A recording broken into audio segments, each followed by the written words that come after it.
Hello, everybody, and welcome to the Backlot 605 podcast. We are here in week number 3 of True Crime Month, kicking off 2022 with the movie from 2001 from director Larry Clark. This is Bully. And none of us are bullies, but we are podcasters. I'm one of your hosts. I'm Casey Scullman. Join with me are my co-hosts Brian Mensing and Sam Lenz. How's it going What's tonight? happening? It's going good for now. We haven't started talking about Bully yet, so it's going good so far. I just know that when you say, "Hey, we should do True Crime Month," this is the first one thing I was like, "This is what we need to do. We need to do this movie." I think the story is reversed, Brian. You said, let's do Bully, and we're like, Yeah. can we do Brad Renfro month? No, That's we right. can't. That's right.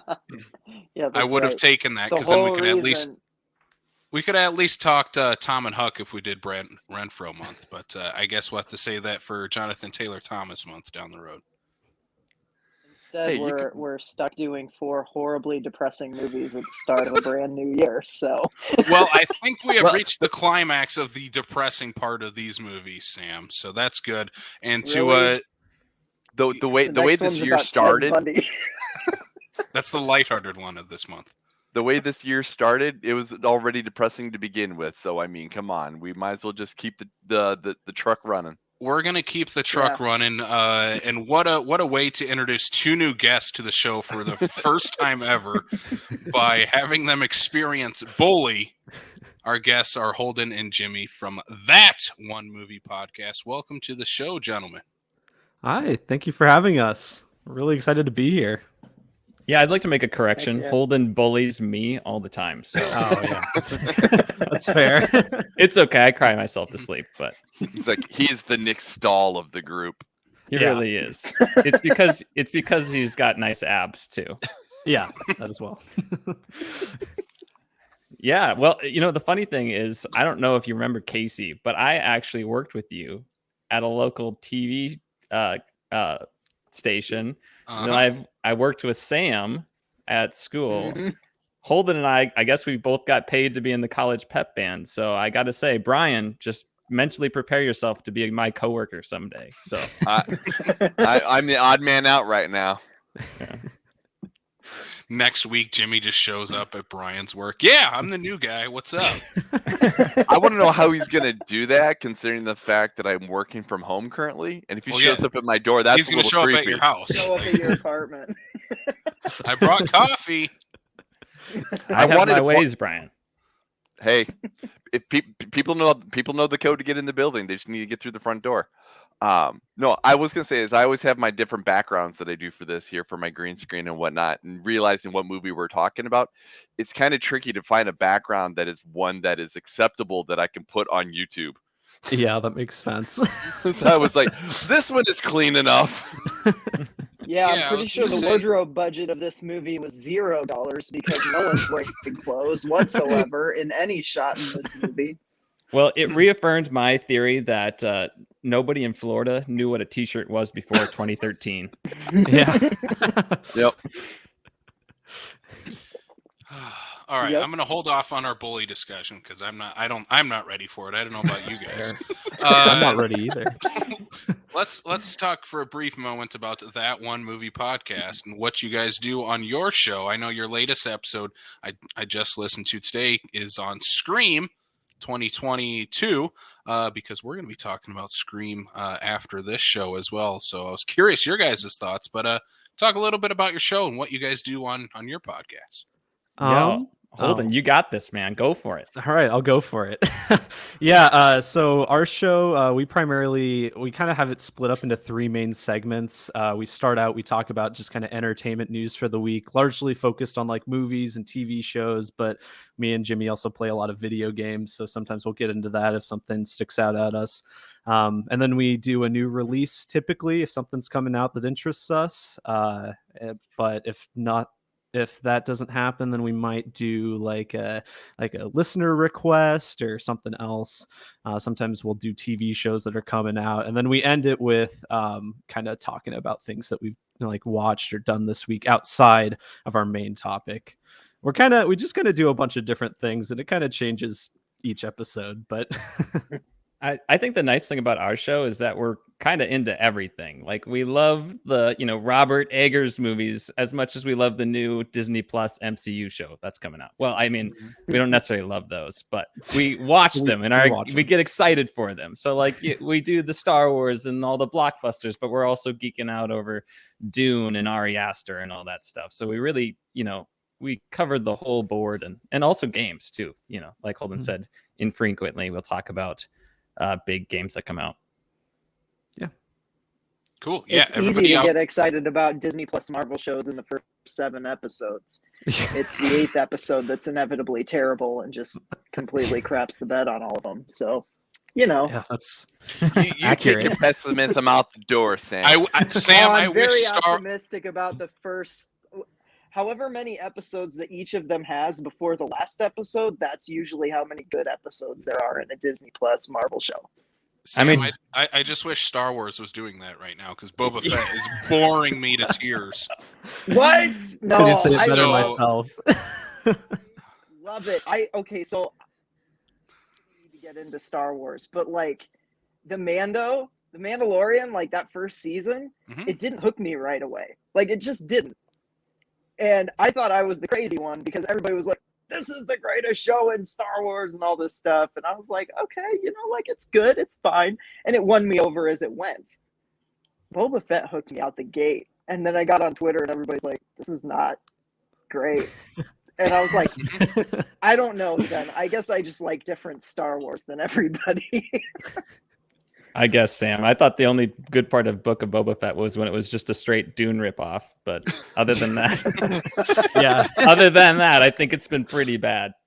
Sorry. Okay. But I'm optimistic. Maybe it could get better. They'll do the reverse Marvel, I guess. Although I didn't really like any of Hawkeye, to be fair. So. Oh really? Oh God. Oh. Sorry. That's my favorite one of the Disney Plus ones, but. I'm just waiting for the Star Wars adaptation of Bully, where we just get like just half naked, sand people hanging out on the beaches of Tatooine and start murdering each other. So that'll be on HBO Smoking Max. Spice and... No, Casey, that'll be on HBO Max, and that'll be the next John Cena thing that he will do because he likes to get naked for his shows. He does. Oh, he does. I've seen some of Peacemaker. I'm surprised how naked he is in that show. I binge watched those first 3 episodes of Peacemaker, and I told myself, okay, he went. I thought he went as far as he was going to go for Suicide Squad. No, that was just the tip of the iceberg.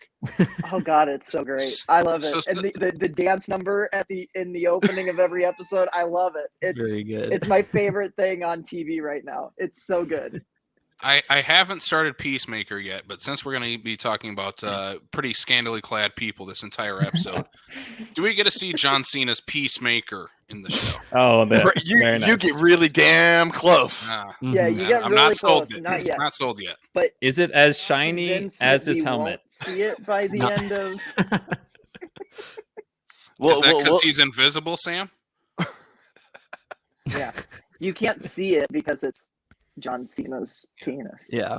Yes. Yeah. All right. Thank you, Sam, for clarifying that. Of all the things we were going to discuss on the Bully episode, I did not think John Cena's dick was going to be one of them. Invisible dick, no less. Here we are. I have a secondhand Dolph Lundgren story, but I don't know if I can say it on this podcast, so maybe afterwards. Save it for after because it's probably going to be more dirty than this movie here.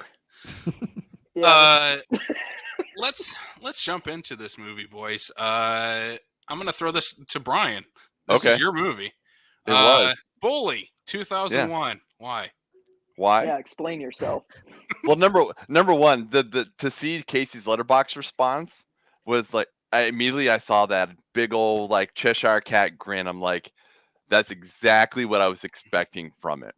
So I will tell you that when I still own my DVD copy of this movie when I bought it 20 years ago. And it was, on the shelf, you pick it up off the shelf, completely blind by, read the synopsis of the movie. I knew Larry Clark. I've still never seen Kids yet because it's a pain in the ass movie to try to find. Pretty much, if you can't find it on VHS, it's also not worth tracking it down, to be honest with you. Yeah, well, so I was familiar with Kids. and I saw that in between Brad Renfro and being a fan of his, being a fan of Nick Solomon, I'm like, all right, I'll give this a shot. Early 2000s, I'm just buying whatever shit I wanted at Best Buy at the time and whatnot, and I was like, this is a really dark and gritty movie. And again, early 2000s, whatnot. It's not like Wikipedia existed or anything like that at the time. And I did not realize this was based on a true story when I bought this movie. The way I found out it was based off a true story was in the special features. You go to the person, Brad Renfro plays, this person, Nick Stahl plays this person, right? You go to their bio, and it's their Florida DOC mugshot of the actual person. And it tells you about them and basically what their sentence was and all that stuff. And as bad as it sounds, and this is one of those movies that I do revisit it at least probably once every 5-6 years and whatnot, because it is one of those like dark and gritty movies that just, it makes you appreciate other movies, if you will, because there's not many movies that are they have zero they give entertainment value. Well, no, is the fact where everything's all shiny and polished, and it all look like this is just, it's dark and gritty. It's not a happy movie. It's not gonna be a happy movie. It clearly shows you kids are stupid when they think they're gonna get away with something, and to show like some a lot of these movies, these teen things that come out now, whatnot. You just like, that's not how it would go. This is just. It doesn't pull any punches, and like Casey said, when you get done with this movie, you feel nauseous because it is just that much. Now, Brian, I don't want to jump to any conclusions here, but you did recommend we watch this movie, and you also said that you want to watch Kids. So I'm just not trying to jump into any conclusions here, but. Mainly the biggest reason why I wanted to go back to see Kids and whatnot is just because it probably wasn't until the last few years that I even realized it was one of the first performances of Rosario Dawson. I'm sure. She's good in it. She's like, it's like this movie. I'd say some of the performances are pretty good. And then the rest of the movie around them is just kind of naked people doing drugs, and it's like, okay, man, like. Okay. The image I have in my mind is just the movie Bully, but Ahsoka Tano is in it. So that's kind of the mental image I have. They lure the kid out and just. You know what? I might be on board, out. Brian, we should watch this together. Those weird like tentacle things start rolling out. Just gross, sweaty shots of it too. Yeah. This movie is capoeira at him.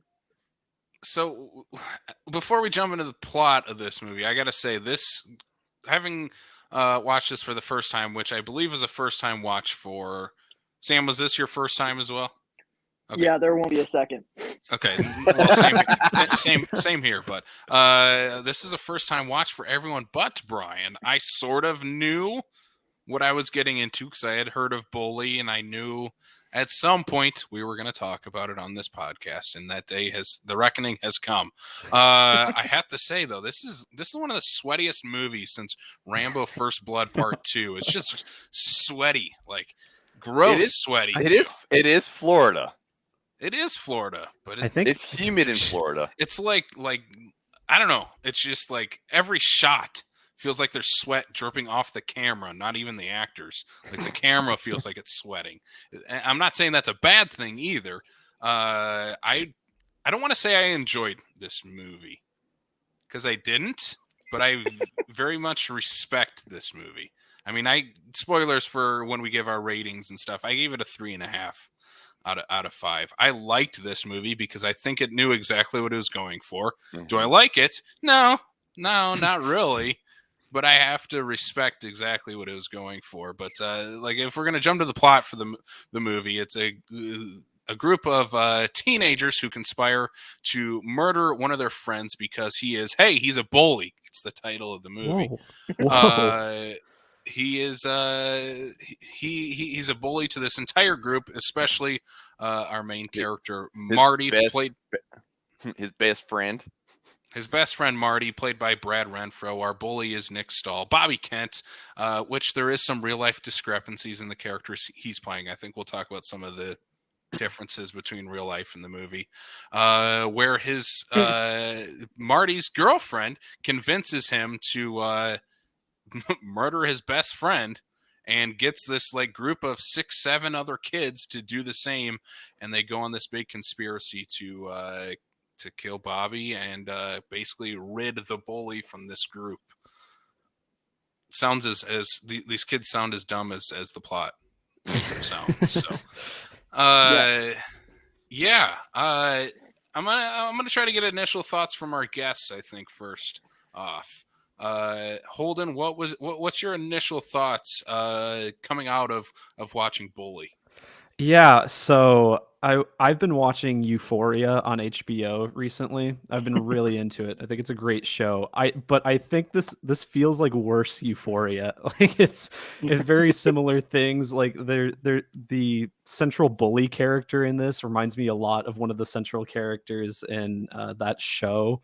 And so I was just getting a lot of like worse Euphoria vibes from this. But yeah, I'm kind of with you. Like I recognize a lot of the like things it does well, but I just don't enjoy it. Jimmy kind of told me his reaction, and I'll let him say it. But afterwards, how he told me how much nudity was in it, and I went and then proceeded to watch the movie and counted how many nude scenes there were in the film, just to see. And Did I you also lose count after the first act because every scene is a nude scene? Like, well, I I started counting on my toes, and I ran out of toes. I put down like time codes too, and it is insane. It's I swear it was just for this. It's not for later reference. But you're not applying to like, it for a job from Mr. Skin or whatever. Yeah. Back in like 2006. I came across. I think like just scenes in total. This doesn't have anything to do with their length, but I came across 16 nude scenes in this movie. Yeah. So if that tells you anything. Mm-hmm. That sounds right. Did you mention Euphoria in your Letterboxd review by chance? Yeah, I think I just said. I think my Letterboxd review was literally just this is just worse Euphoria or something. Okay, I was scrolling through like reviews earlier today, and I'm pretty sure I saw your review. Oh, it cracked me up. Yeah. But yeah, Jimmy, what do you think? Yeah, I mean, I think it is a good movie outside of the nudity. Like, it's just insane. It's like, it reminds me of like season 1 of Game of Thrones, where it's like really good, but it's just every scene just is unnecessarily just loaded with unnecessary nudity. And I was asking Holden, I'm like, I don't know if there's 10 minutes in this movie where someone isn't naked. And if there is, it's when they're brutally murdering somebody. So yeah. And even then people are still taking off their shirts. Yeah. I was about to say, like, there is a half naked person in the murder scene. It's true. So they didn't even make it. But I think there is like a charm to like the run and gun guerrilla filmmaking aspect of it. It gave me a little bit, I mean, very different movies and themes, but it kind of gave me some Florida Project vibes.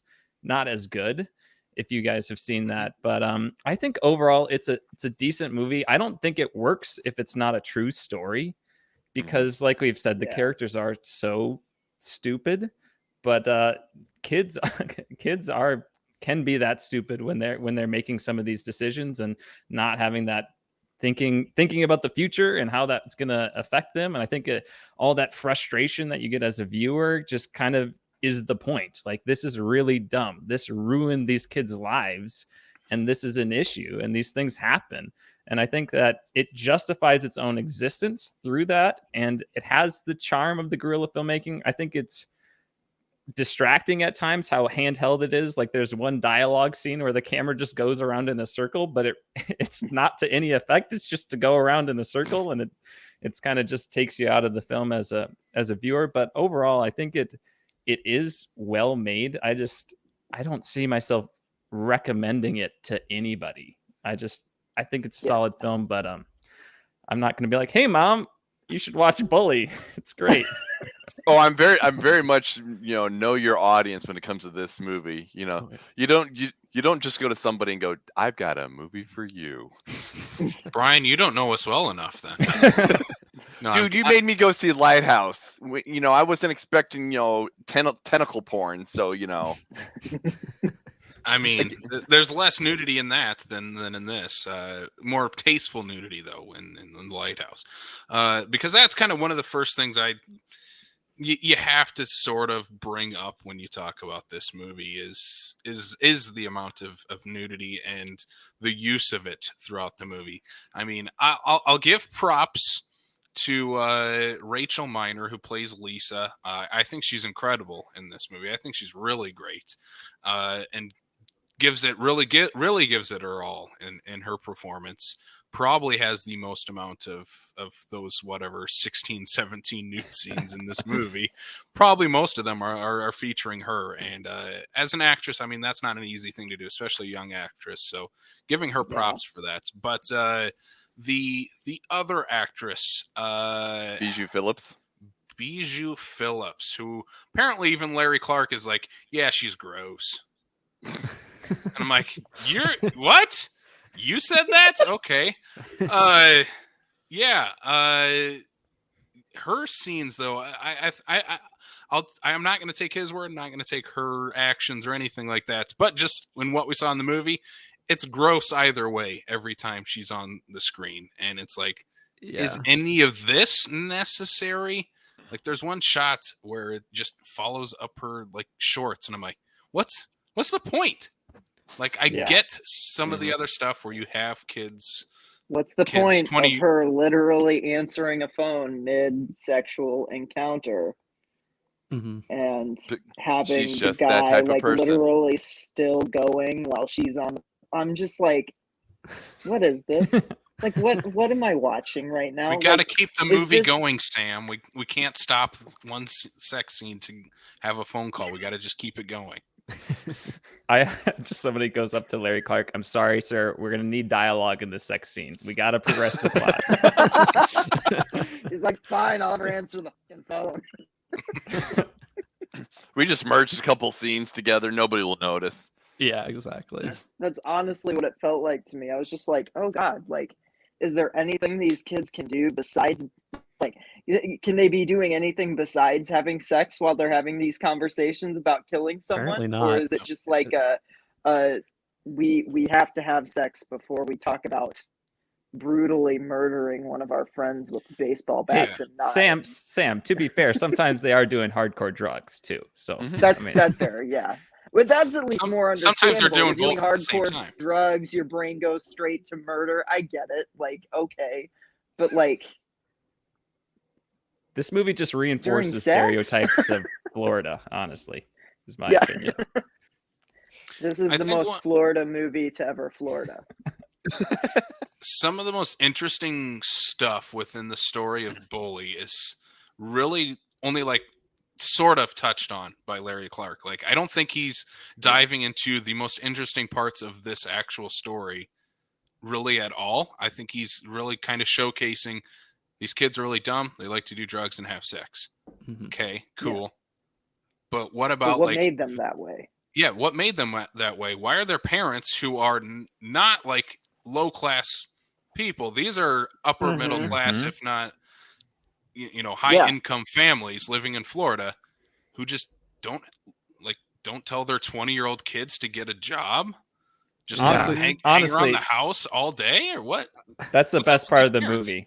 That's the best part of the movie, though, when they're all planning the murder, and then the mom comes out and like, "Hey, honey, what are you doing tonight?" Oh, like, "Oh, we're going to a movie." Just like these parents are so out of it. Yeah, I mean, they try to explain it a little bit with like the main bully character. Like his dad seems a little overbearing, but like that's the extent of it. And he is like the most detestable character. Arguably, I'd say he is though. But I don't know. The rest of them, just their parents seem fine. Like I don't know. Lisa's mom seems like great. I don't really get what's going on there. Yeah, Lisa's just the psychotic one. just start talking to your parents while driving the car. You know, just what would you do if you needed to talk? You know, call anonymously about a murder. Like you're just so nonchalantly just having this conversation while driving down. What are you Is there a talking real about? I don't. murder? Well, maybe. So I know this. One of my friends murdered somebody. What would I do in that situation? Asking for a friend. Hypothetically, Mom, if I help drive a guy out to the beach to get killed, is that bad for me? Like, oh God. I'm glad you said beach because then she'd implicate herself by saying that they were going to the Glades. That's true. Yeah. True. See, that's where I wish Larry Clark. I don't know. For me, I don't think he does the true crime except for the actual murder scene, which I think is the best scene in this movie for sure. Yeah. He does that extremely well, but I think like everything up to it and after it is kind of like you really didn't focus on the most interesting parts of this story at all to me.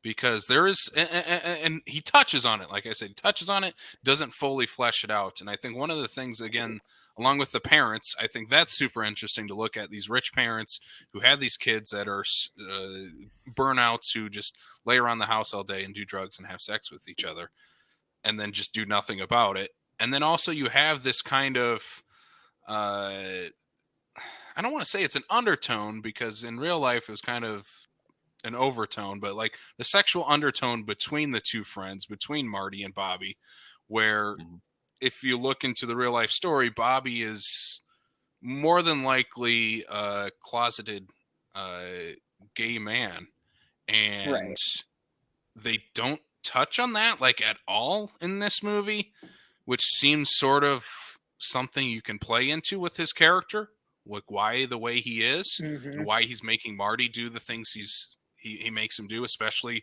during that one club scene where he makes Marty dance in front of the club. It's like there's stuff underneath the surface here you could touch on, and just for some reason is not. I don't know if it's just Larry Clark was not interested in telling that part of the story, if he was just more interested in, hey, these are what these slacker teens do during the day.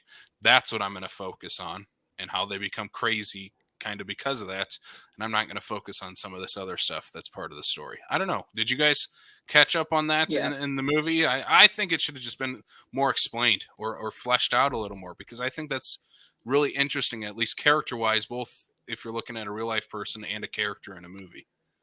Well, there I were think they, hints at like, Sorry, Jimmy, what? I think they hinted at it. I think what they had in the movie was good, and they were building to something. But by the time they were building to something, they killed him off. So it's like they killed off Bobby Kent. So there was nothing left to do with that unless you do it through Marty. And I don't think they kind of abandoned Marty a little bit in the later half of the movie, in my opinion. Like I think that should have focused more through his perspective, but it seemed to like shift more towards Lisa and Allie. And I think it he's lost almost the not perspective. even in the third act. And he's like, that relationship I thought was done pretty well, and then you just lose it after the murder happens, and even up when they're planning the murder. Yeah, I agree. I have issues with the fact that this movie is as long as it is, and we never really dive into the psychology of the characters. There are hints at it. There's like the stuff with the little brother that I think is really interesting. But it's all just kind of there as decoration. It's never anything more than like, look at what, like, oh hey, look at this brief glimpse of what this kid is going through at home. Now we're going to show him do drugs and have sex for another 20 minutes. And it's just, it gets to the point where it's going in this cycle, and maybe like part of that's by design. It's like the cycle of their day in, day out lives, how that grows monotonous, how that could, I guess drive someone to murder. But I just don't feel like they ever scratch beneath that. And I think that's my biggest issue with the movie, is it just feels exploitative without really diving into the empathetic side that you kind of need in a movie like this. Well, I would throw in too with like the pregnancy too.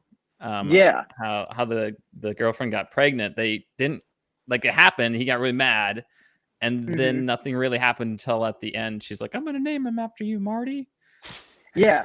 Yeah, just weird stuff like Yeah. that where it's like they bring it in, they drop it, and then they bring it back for a weird, like one line thing at the end where you're like, oh my god, I forgot that she was even pregnant because this movie they has had to had show no interest in that for the last 45 minutes, you Mhm. know? They had to show the time lapse between when they got caught and when they were on trial. How better way to do that than show that you're like 8 months pregnant? Well, the one of the other things regarding that pregnancy is the beginning of this movie, despite the fact that everything up until the murder, like as you said, it can get monotonous and repetitive. The first like 20 or 30 minutes seems really rushed, in my opinion, because I felt like Mm. the character, like there wasn't really any sense of a timeline. Like, so Lisa and Marty, they have a thing, they have sex in the car, and then they're boyfriend and girlfriend, they've been together for a while now, all of a sudden now she's pregnant. It just kind of felt like you could have like lengthened that, and then maybe that's where you could explore some of the psychology of the characters. I was really confused as to how much time had passed, and that Mhm. 30 minutes or so. The way I've always Yeah. felt, especially with Rachel Miner, with that respect, is the kind of thing where no time has passed. It's not a thing where like, they've been together for 3 months or something like that. It's the kind of thing where she's the type of person, she's the type of character that once they have that interaction in the back seat, he's my boyfriend now. No, sure. That kind of thing, that type of scenario where it's literally the next morning and she's still got that glow kind of thing going, Mom, I got a new boyfriend, that sort of thing. He's a hunk. That's fair. I looked into his best friend's eyes as we were doing it. Yeah. That was very And he awkward. somehow It was. didn't notice. Yeah. He Yeah. didn't care. Yeah. He probably, it would have been that kind of thing with that relationship between those two, would have been that he probably did notice, but if he would have said something, then Marty probably just would have hit him in the back of the head while he's trying to do his thing anyway. Mhm. I'm gonna piggyback off what Holden just said about the first 30 minutes. The first 30 minutes are like a gross, perverted, Dazed and Confused, where you're just hanging out with these kids, and it's like, I don't like hanging out with you. You guys are gross. No. I want to go hang out There with is the not kids a from Dazed and Slater to be Confused. found in this No, there is movie. no Slater to be found. Just There's wanted not even Slater to pop up. That's all. there's I not want. even a Matthew McConaughey to save the day. We're just hanging about with a bunch of sweaty, gross teenagers. Yeah, And no that's one where is perverted in a fun way like Matthew McConaughey No. is. In Yeah. this movie. the first 30 minutes though, I think are kind of the worst part of this movie for me. Like, at least the one that's just monotonous is, all right, let's get to whatever you're trying to say here. Like, Yeah, move on to what this movie is going to be about. So I didn't read the synopsis or anything. I just went straight into this movie. I like to Oh do my that God. with movies I haven't seen from the past. And the first I've 30 done that minutes, I was before like, too, but not with this. I was like, well, I didn't know. I had no idea what Brian was like and what his movie recommendations were like. I'm never but- talking to this man again. And to think I was going to work with you, Brian. But I just jumped right in. I'm like, God, this is just kind of boring. I don't like any of these people. They're all just trash. And then they're like, you know what? We should kill this guy. And I kind of leaned forward. I'm like, oh, this got a lot more interesting. So I think the movie got a lot more entertaining after that. And you introduced like the side characters who don't even know Bobby, which I think is interesting too. It's like, hey, you want to help us kill this guy? Sure. I don't really have anything better to do. I loved Another Donnie. thing. I love Donnie. Donnie was great, in my opinion. Yeah. That's such This- an interesting angle that they could have gone at too. Like, these people have no personal stake in whether this guy lives or dies. Why are they all like, what compelled these people to be like, yeah, we'll go kill a guy? Like, that's insane to me. There's a story there that this movie is just completely uninterested in telling. I'll I'll be devil's advocate on this one. I think the movie dives into that more than some of the other stuff. I would agree with Casey there. Really? Sorry to double down on you, Sam. Just because it Okay. is these characters that do kind of pop up, like we're assembling the Avengers of sweaty weirdos in Florida Yeah. to kill this kid. I would love to Including see Damien Sam from Jackson. Mean Girls, who I was just like, yes. Oh, he's the best. I would love to see Sam Jackson get these people together in a room and try to we need to kill this person, and they're just doing drugs and having sex. Talk to you about the I bully need you to initiative. kill this mother. And they're all like, when did you get here, Mace Windu? Yeah, like the characters, like when Donnie shows up, or the kid who thinks he's a hitman. Gangster Neville. The Gangster Neville Longbottom. That's The all I that's- could think of. That's a good way of putting it. That's accurate. That is amazing. the cousin from Mean Girls. I think he sort of becomes, like, for me at least, like the heart of the second half. Or at because least like the voice of reason, maybe. Yeah, the Yeah. character you can kind of latch onto in this situation or scenario, because even in the first half, you can sort of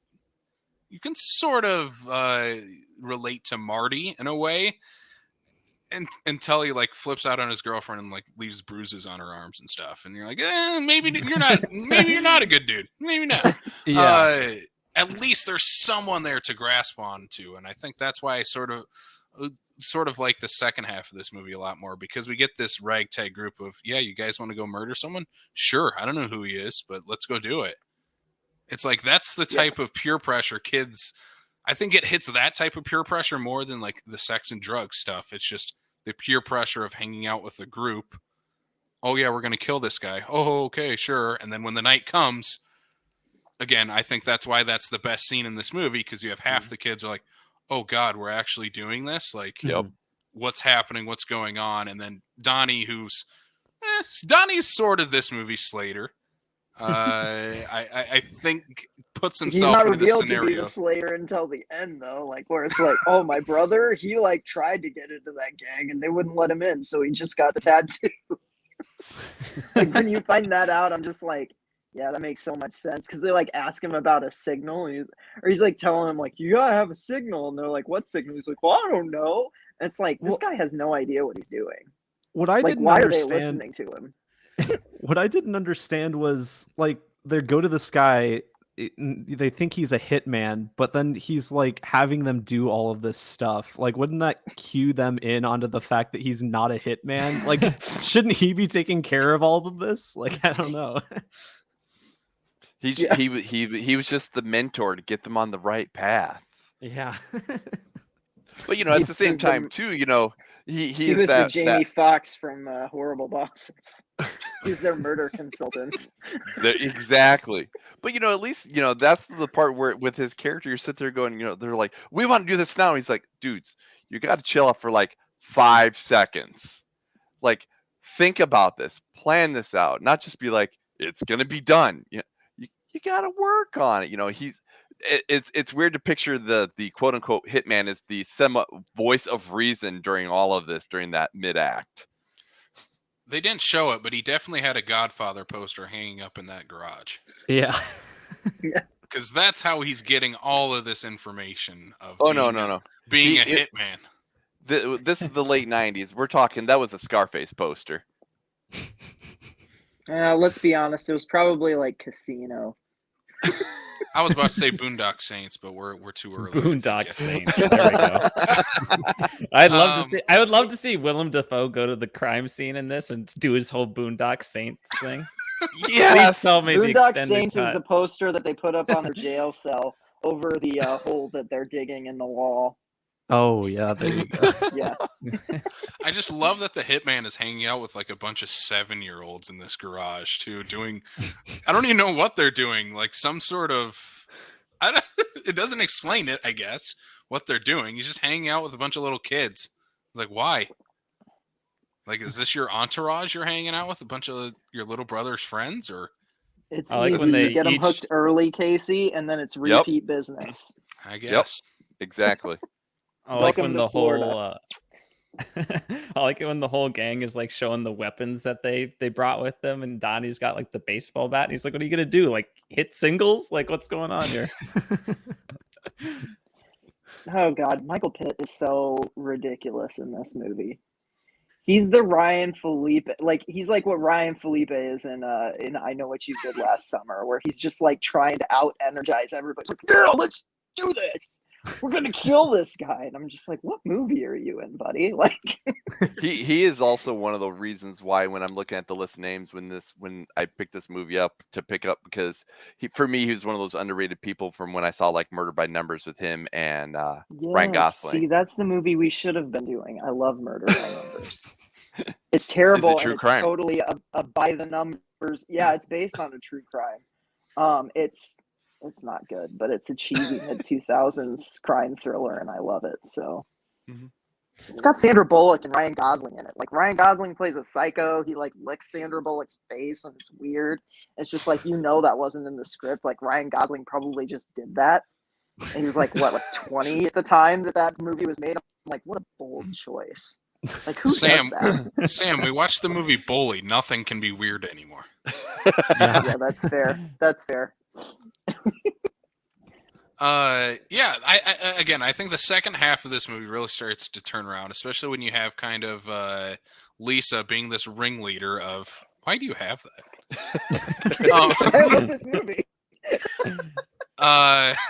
We have Lisa being this like ringleader of like, yes, kill him. Like she's Emperor Palpatine to all these people out here. Yes, kill him. It's great. It's great stuff with her. I think she's one of the most interesting characters to look at. She's kind of, in a way, sort of the antagonist of this movie in a way, or at least the one that's the driving force of the actual plot of the movie. But when we get to the actual scenes of them trying to, all right, how are we going to get rid of this guy? How are we going to get rid of him? And the first time around, it's her and Allie going out there, and they just can't do it. That's when they hire bring the hitman along, and then the cousin just joins too. Yeah. So having not known the actual story behind this, though, that scene where like she literally has the gun like right up against his back while he is on top of the other girl, I'm like, oh my God, is she stupid enough to literally shoot that and like kill both of them? I was thinking that's where I too. thought the movie was going. I'm like, oh, what a dumbass. Like Just got to get the right angle. And then it like cut to black, and I'm like, maybe she's not going to shoot. And then she didn't, and I was like, oh, okay. I was like, but the characters are dumb enough to where we went into that scene, and I was like, oh no. Oh No, God, they're going to kill like an extra person. No, Sam, I'm sure she was doing all the geometry in her head. She was like, all right, cosine of this equals... It'll bounce off the fender. The bullet enters at a 90-degree angle. No, maybe she saw Wanted and she was going to do the curve the bullet thing. Oh, there you go. I will say that that's what this movie needs: more curved bullets. Yeah, and bullet time.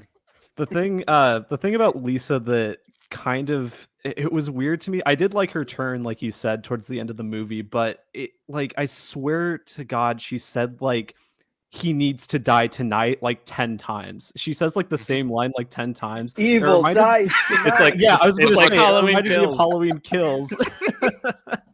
It ends tonight. She was the one leading that mob in Halloween Kills. Yeah. Clearly of all the people, clearly of all the people in this here, she is the one that is in the serious need of the psychiatric help. Mm-hmm. Yeah. For sure. One of the best scenes. The best scene is the murder scene. But one of my favorite scenes is when she like asks for the lift to go move the body. Oh yeah. From the friend, and like is laughing as she's recounting this story, and just the way she's telling it and the way she's performing it, I was just like, oh my God, I'm like chilled to the bone right now watching this. I know I'm not like a huge fan of this movie, but like some of the performances of this are just incredible, and she is one of them. Mm-hmm. That scene alone, I was like, okay, this was worth watching just for the murder scene, and then that scene following it up. I was like, yeah, this is a shower movie if I ever watch one. I wasn't familiar with that actress before this movie, but I kept thinking while I was watching it that she looked like the actress from Drag Me to Hell. I can't remember what her name she? is. No. Oh, I know Alice, it's not. Is it like who is is it like Allison something? From Yeah, I Drag Me think to it's Hell? Allison something. But I went half the movie Allison thinking it was Lohman. the same actress because I thought they looked so similar. But alas, it's They not. do. Oh my god, they do.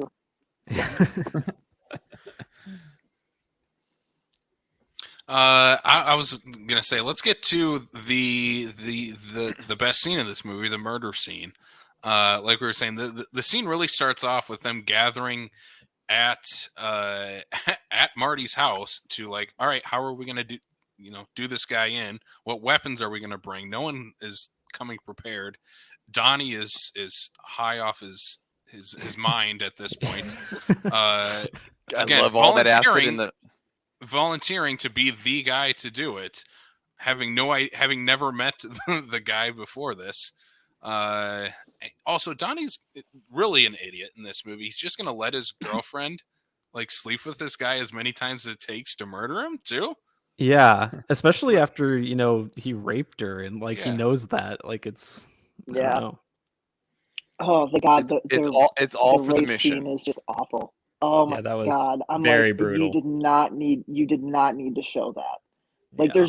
there's just no reason to actually show it that graphically. I was like, this could have been implied and it would have had the same amount of impact. Like, Well, that cut away. Just cut away, you know? that was the first time where I just like hated Lisa because like after she comes out and was like, I was just raped. Lisa's like, no, you weren't. Yeah. Like that was Yeah. Mm-hmm. It's just god, it's just such a fucked up scene. Ugh. Yes. Mhm. Thank you, Brian. Yeah. You're welcome. I think the entire scene of them finally picking up Bobby, and then all the way up until the end of them leaving the crime scene and ending up on the beach, is just like pure good 15-20 minutes of just kind of edge of your seat of, oh my god, what's going to happen next? Because this is not going well at all. Because even on the way there, they're still trying to figure out what they're doing. Half the people Yeah. are not even in the They don't car know. with each other. Mm-hmm. So it's And, like- they're coming up with a plan on the way there to off this guy, and it's like, what is going to happen? What is going to happen next? And Donnie almost screws the whole operation by being like, I think he's like, well, what are you doing here? And he's just like, what? You literally just have to say, like, I'm here to like bone some. Like, what have you been doing? Like, just say, I'm here to do drugs and have sex. Like, yeah. that's See, all that's you why you guys need have Matt. been doing the entire movie. That's why you need Matthew McConaughey, because he would have been like, "What are any of us doing here, man?"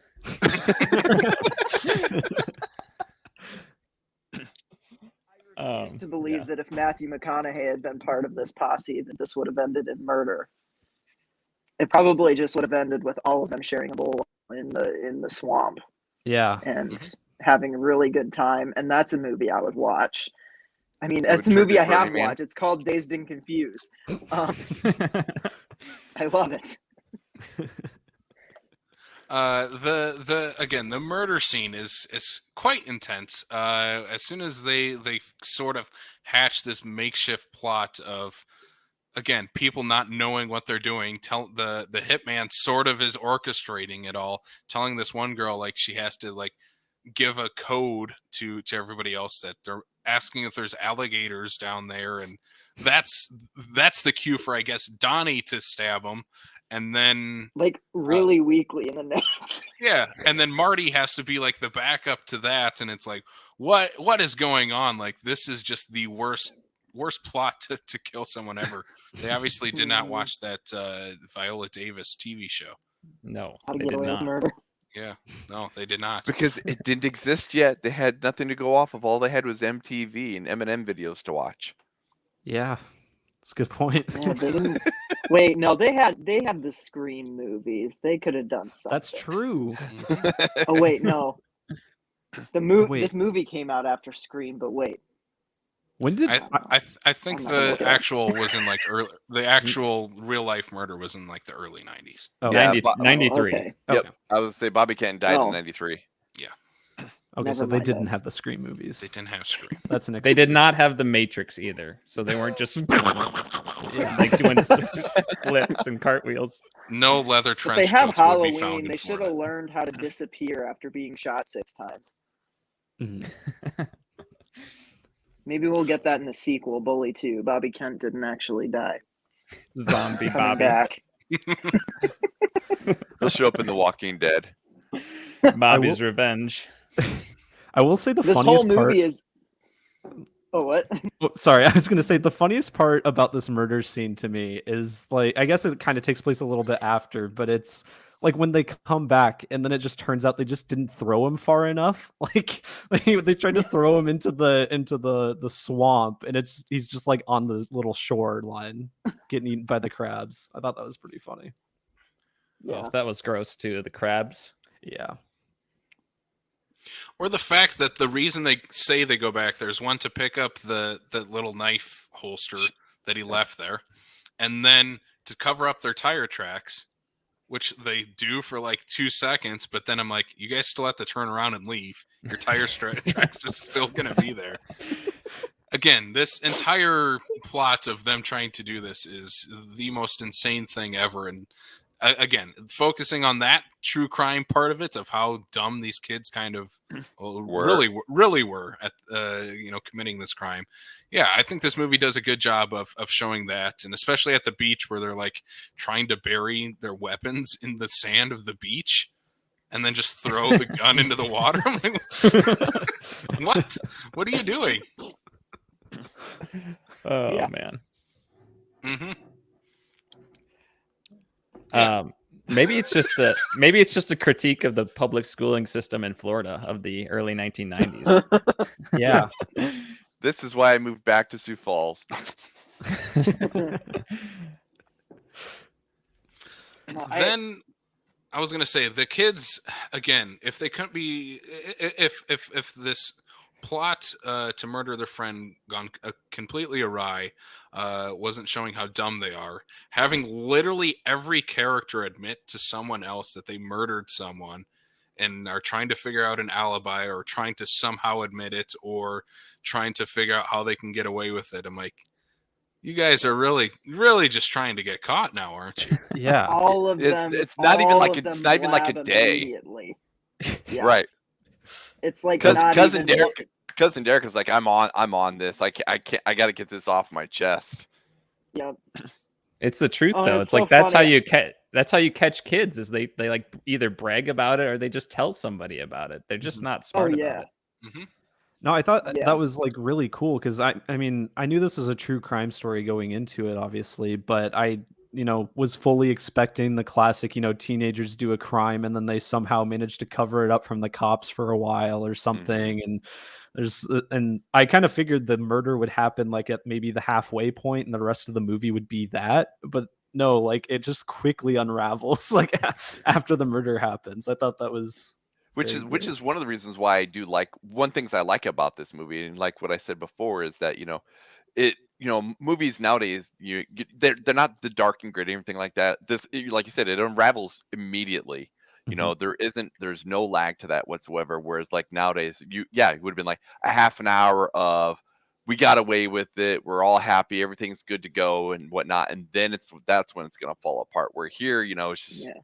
we're stupid, we're idiots, it's literally the next morning and somebody's already, how do I, report a murder anonymously?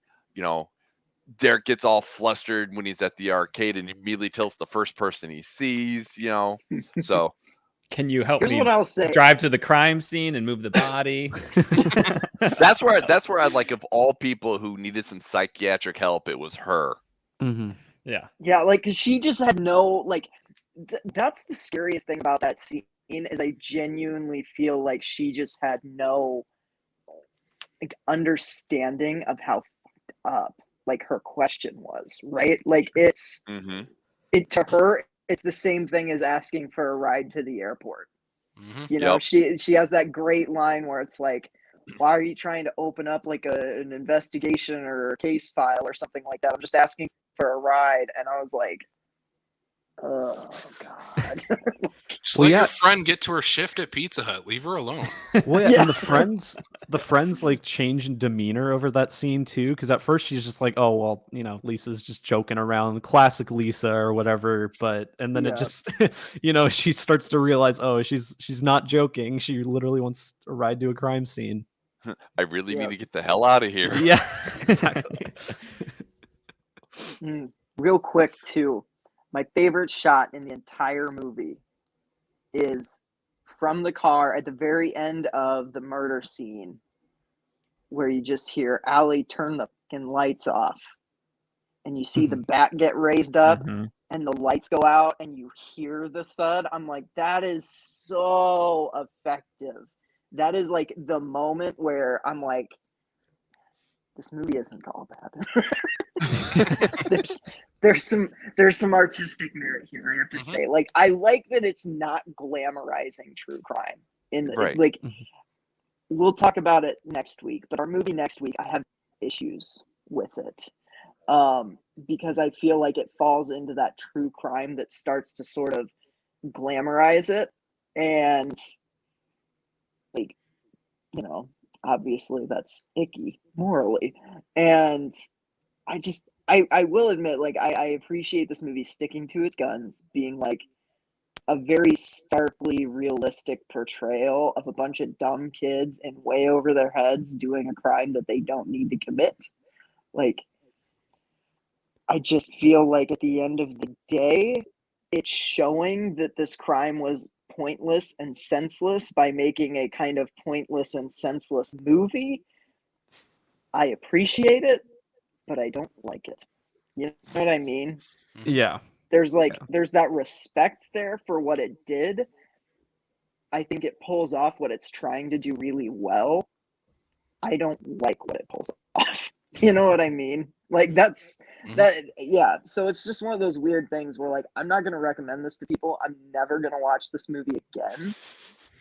But I'm also, like, weirdly glad I watched it because it was an experience, Yeah, I mean, it's definitely it's so unique. I mean, to me, I guess kind of backtracking to the murder scene, that scene is so well done compared to especially some of the parts earlier. It just feels kind of like maybe in some regards the director had that scene like in mind from the get-go, and then before that he's Right. like, I got to figure out how to get there. I mean, obviously that's kind of what you hear about is the crime, but I think he knew what he wanted to do with that scene before he knew what to do with the rest of the movie. All right, everyone, we're done with the murder scene. Everybody, clothes off. Let's get naked. We got to film the rest of the movie. And then the Room music comes in, and it's like "You are my rose, you are my rose," whatever. There's even characters both named Lisa in both of those movies. I know. There's I was waiting for Marty to turn to her and say, "You're tearing me apart, Lisa." Hey, they do tear a guy apart, literally. That's true. That's true. I think that was more so the crabs, but Yeah, that's fair. That's fair. The I crabs. think we know where Tommy Wiseau got his inspiration. You ever seen this movie called Bully? We're gonna remake it, except sexy. It lines Wow. up. It lines up. You guys may have given me my inspiration for my double feature now. oh boy. All right, let's get. I can absolutely tell you, and when it comes to like thinking of what movie to pair this with, I've got nothing because I don't know how you could pair this with anything. Yeah. Brian, I have something. It's another terrible movie based on a true story. Oh, I no. am intrigued. Let's get into our final. I have a let's real get- quick final thought for you here Yeah. before you get into your final thoughts. In terms of critic-wise, this thing rates better than for the critics. This rates better than Eternals does. Well, Really? I don't care. Did you Eternals guys is still like a better Eternals? movie. I love you guys like Eternals? I did enjoy Eternals, We but I'm a movie. Marvel shill, so it's a movie. we really liked it actually. I think it's one of Marvel's best. I absolutely loved it. I don't know. I'm I glad mean, that I John and I are would've- not alone. Yeah. It's a movie just Until like No Way Bully. Home, I would have told you that it was my favorite Marvel movie of 2021, but then No Way Home kind of knocked my socks off. Yeah. So Well, I would I'm a still sucker say for I would that. still say it's the third best Marvel movie this year because I did like Shang-Chi better, and No Way Home was just a blast. And somehow Yeah, they pulled off that fan fiction. Yeah. Yeah. I Almost. really like Shang-Chi, but I think Eternals just barely nudges it out for me. So All right. My bad, Yeah. Casey. I'm gonna find a way to segue this. Much like So Black Widow, I mean, Much- is just kind of blah. much like Eternals, Bully is a movie I will never watch again, but I am glad I watched once. For very different reasons, though. Yeah, this is a movie not without merit. There's something here. Mhm. Does it all work? No. Is the first half, like we said, kind of just meandering and kind of exploitative? Yeah, definitely. But then when you finally get into the second half of this movie, I think that's where some of the light shines through in this movie, where we pick up a little steam in the actual plot. And again, better filmmaking in the second half of this movie. You're not just focusing on crotch shots of teenagers. You're actually focusing on a plot of a feature film. So that's good. Yeah, Bully is a movie I will never watch again. I will never recommend it to people either. But I'm glad I watched it, I guess. And I took a shower right after watching it. I need to feel clean. I watched it in the shower to save time. He's like, I just brought my iPad in with the plastic wrap. Yep, I had my iPad in plastic wrap, my AirPods in with my little like shower cap over it, and I'm just in the shower going. I watched it first thing in the morning, so that's how it just set the tone for the rest of the day. So the rest of your day, you're like, I'm ruined. Yeah, that's what I did. I did the same thing this morning, and I was like, why did I do that? I had to like throw on like I had to throw on an episode of Ed, Edd n Eddy like right after it rolled because I was like, I need something that's just gonna allow me to laugh. Ugh. I will say that obviously and clearly it's a movie that I have recommended to people before, but at the same time too, it's the type of movie where I know my audience before I start recommend. This isn't the first movie that I'm thinking of where I'm like, hey, there's this movie you need to watch. Well, Brian, you didn't know me or Jimmy. Yeah. I blame Casey on the final list. I was like, who are we going to throw into the deep end for Bully? Let's find Trial someone by who's fire. never been on the show just to make it real interesting. Yeah. Yeah, we couldn't get the Spike Lee movie.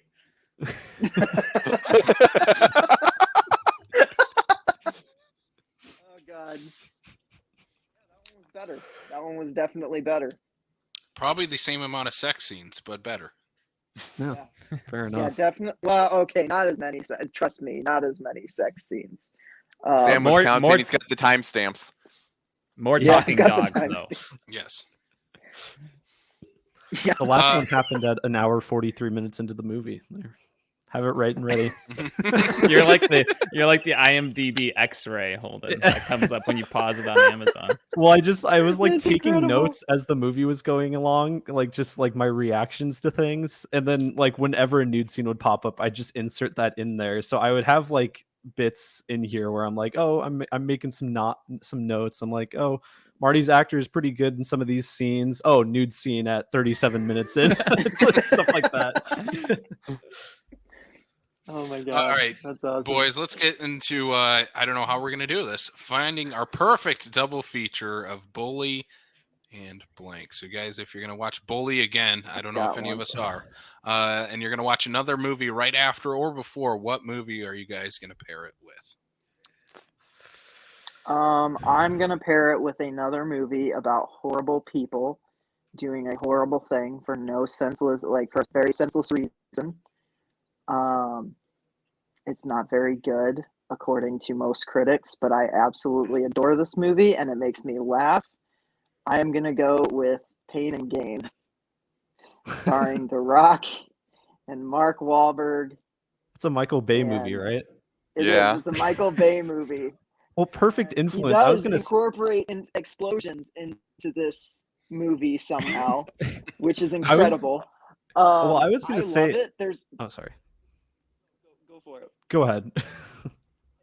There's a scene in which The Rock, in trying to get rid of evidence, grills a dude that they killed's hands because he thinks that it'll just burn the hands up and they won't be there anymore. And all it does is it stinks up the warehouse that they've been hiding in. It's the funniest, like, it's so dark, it's so awful, and I laugh the whole way through it. It's very sick and twisted, and I love it. And I don't know.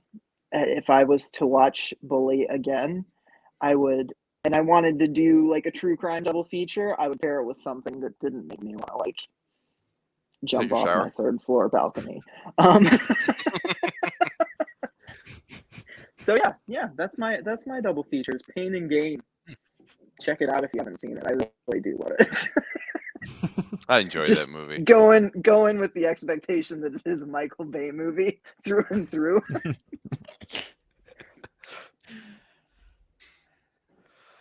I kind of teased it earlier, but I think maybe Florida Project, just about sad people living sad lives in Florida, being the pretty saddest hopeless. state.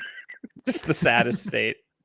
And kind of has a little bit of that run and gun guerrilla filmmaking nature from time to time. So I was trying to think of like the most uplifting, heartwarming movie I could think of, but I just blanked.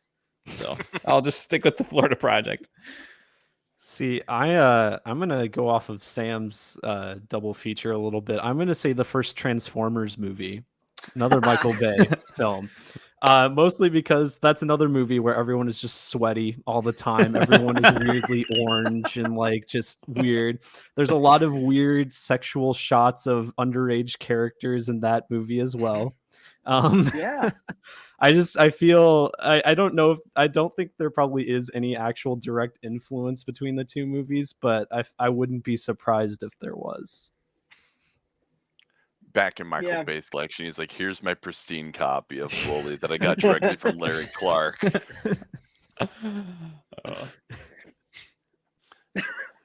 I'll as I sat here and I thought about it, I'll throw this one out here because I'm taking the Rachel Miner angle with this here, and considering who she was married to at the time that she made this movie, I'm gonna go with another thriller with The Good Son with Macaulay Culkin. Oh God, what a great movie! Oh, I love that one. Oh my God. I figure we'll go with Rachel Miner's ex-husband. Granted, clearly and obviously they weren't married at the time he made The Good Son, but Mr. Highway's thinking about the end. That scene. God, Macaulay Culkin's so diabolical in that. I'm not like a huge Culkin fan, but he's so good in that. I've never heard of That's this. I'm the gonna add it to movie my everybody list. should watch at Christmas over Home Alone. It's not a Yes. Christmas movie, but I don't No. care. This is I think this is the movie that he did just after he did Home Alone 2, and then he went into The Good Son with Elijah Wood. Yep. Oh Wow. God, that movie. Have you guys seen it? I No, have not seen I've it. never even heard of it. Oh. I'm looking it up right now. A young boy It's- who stays with his aunt and uncle becomes friends with his cousin, a boy of the same age who shows increasingly signs of violent and psychopathic behavior. Well, that title just sounds Like, wrong Macaulay then. Culkin plays like a That's the point. sociopath. I mean, he did torch Joe Pesci's head a couple times and electrocuted the guy. It's a more realistic portrayal of like if Kevin McAllister was an actual Yep. person, he would be the character in The Good Son. Okay. Uh-huh. This is the character that It grows kind up of to goes be off the rails Jigsaw. at the end from what I remember, but like, and I haven't seen it in years, but oh my God, that was like a staple of mine growing up. That was one of the first rated R movies I got my hands on, Oh, and I nice. watched the hell out of it. Oh God. So fun. You're welcome. For Thanks for that my trip down double memory lane, Brian. For my double feature, I'm gonna go with a different Macaulay Culkin. Just kidding. I'm not gonna. He's like Richie Rich. Richie Rich. Coming up. No, I'm gonna go with another movie about people murdering their friends. But a much more this fun movie. I'm gonna not that one. with an equally unhinged performance that we talked about in this movie. There's a couple of them in Bully.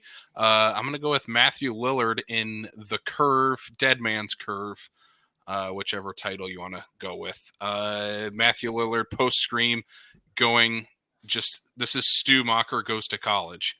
And it's incredible. Sam, you need to watch this movie. How have I never heard of this? I thought you were going to say Matthew Lillard in Scooby-Doo 2 Monsters Unleashed.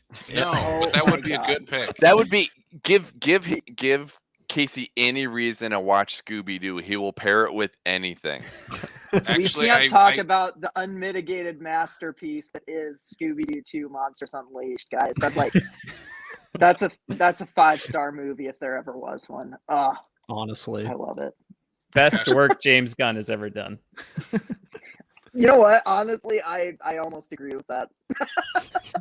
I love his Scooby-Doo movies. They're so good. Hashtag Dooheads. Hashtag Dooheads. The inside joke for the two people that listen to Slash Out, where me and Sam bring up a Scooby-Doo movie every single time we watch or record that show. 100%. Yeah, everybody check out Dead Man's Curve. That movie's bonkers insane, especially with Matthew Lillard. Yeah.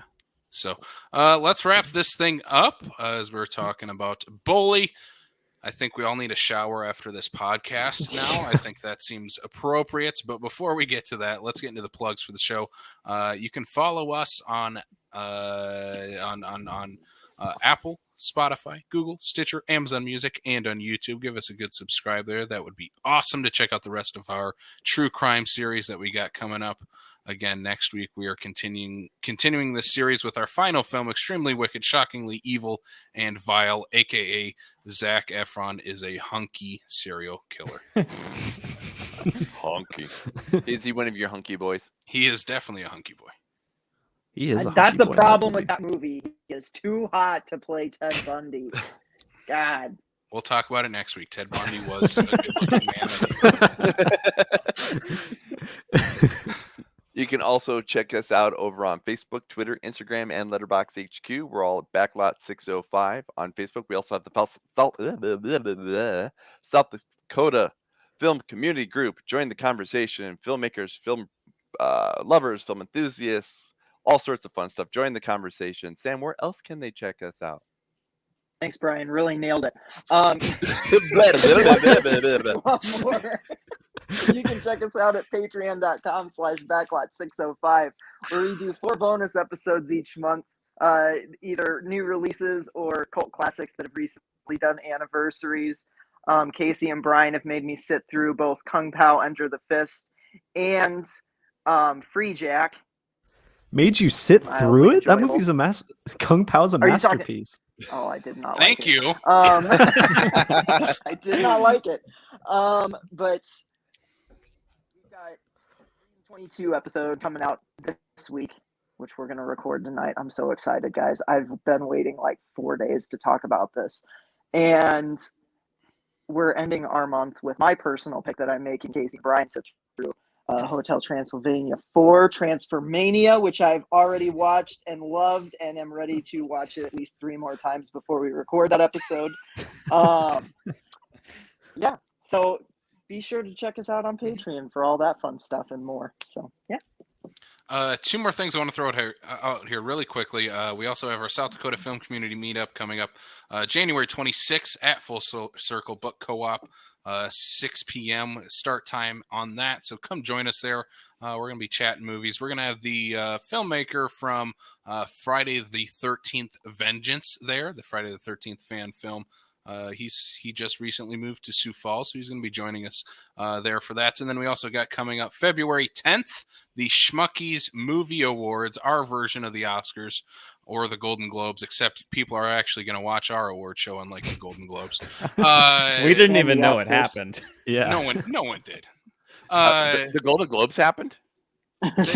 Apparently they did, and people won things, and people are going to win things at the Schmuckies coming up February 10th, 7 p.m. at Spellbound Magic Shop. Brian, Sam, and Derek will be our panelists for that, choosing our best film, director, actors, actresses, Yeah, that's coming up again, February 10th. So go check out our Facebook. You can find out more details about that event there. And I'm going to throw it off to our guests, Holden and Jimmy. Where can they find That One Movie Podcast? Holden, this is your job. Take it, man. All right. Yeah. So you can find us. Our podcast is on Apple Podcasts, Google Podcasts, and Spotify currently. Sometimes we upload it to YouTube. We're kind of infrequent about that, but who knows per week. But then in terms of social media, right now we really only have a Facebook, and I'm very infrequent about posting on there. I need to get back into it, but if you want to follow us on Facebook, I'll probably be posting on there again soon. And I'm planning on adding an Instagram in there as well soon. But all of that is just That One Movie Podcast. Find us there on any of those platforms, or TOMP. That's our abbreviation. We go by that as well. Yeah, next week we're doing Tragedy of Macbeth. So if you're able to catch that at the State this weekend, it's also on Apple TV Plus. So we'll be watching that, reviewing that, as well as Book of Boba Fett. We'll get to Peacemaker eventually, but we're coming up on our 3-year anniversary. I know you guys just passed yours, so congrats on that. So any basically releases from the past 3 years or so that you are interested to hear our opinion of, go check out our backlog, because we probably talked about it. And any MCU or Star Wars Disney Plus show we'll probably cover as well. So yeah. I'm the MCU shill. Jimmy is the Star Wars shill. Yep.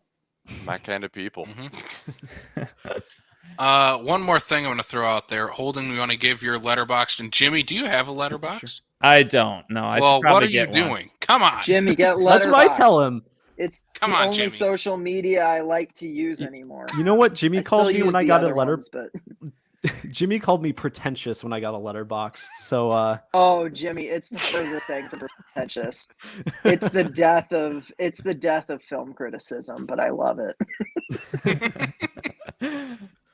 I'll have to get like one. Literally, you'll find a 5-star review that says this movie sucked. And he's just like, all right, I don't care, man. Like, you know what? Joke's on you guys, because I just watched this movie Bully. Some weird guy recommended it to me, and it told me not to give in to peer pressure. So I just want you to make a Letterboxd account tonight, so Bully is the first movie you put on. yeah. No, I don't think so. I can't do that. Review this movie is my Bible now. All right, boys, let's wrap this thing up. Holden and Jimmy, thank you guys so much for coming on. I swear, next time we have you on, it won't be as depressing of a movie, unless we do. We'll bring you on for this one. Murder by Numbers, I guess. We could do Marvel and or Star Wars, something that they appreciate. Yeah, next time we'll have Marley and me in Manchester by the Sea. Yeah, there we go. Oh, the God. place beyond the pines. Heartwarming. I can't movies. do dog movies. I can't. I won't. We can't. So no we doing can never Channing do Tatum's dog movie dog. month. Hey, we already did a dog movie last week, and he talked, Sam. So let's wrap this thing up. Thank you all for listening to our episode on Bully. We'll check y'all out next time, right here on the backlot of South Dakota. Peace.